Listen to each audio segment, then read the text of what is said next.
คลิปนี้เนาะก็จะมาสอนในกรณียาที่เฮาใช้ดุๆเนาะในกรณีที่เฮาอยากสั่งยาเฮาอยากหมายไว้ว่ารายการนี้ค่อยมักเนาะค่อยใช้ดุเฮาจะเฮ็ดแบบใดเช่นตัวอย่างเฮาเข้ามาวิสิตนี่เนาะสมมุติว่าเฮาทำการสั่งยาแบบนี้สมมุติว่ายาตัวใดเนาะที่เฮาใช้ดุเฮากดใส่บนหัวใจตัวนี้เนาะเฮากดไว้แบบนี้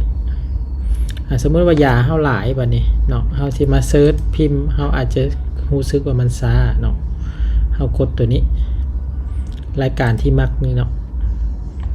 มันก็จะขึ้นยาที่เฮาใช้ดุหันมาเนาะตัวนี้เฮาก็เลือกเอาได้เลยตัวใดที่เฮามักใช้ดุเฮาก็เพียงแต่เลือกเอาตัวนี้เนาะอย่ากลับไปเป็นแบบเก่าก็คือกดอีกบาทนึง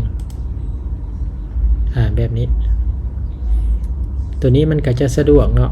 บางอย่างมันใส่ดุเฮาก็กดมักไว้เลยเนาะกดเป็นรายการที่เฮามัก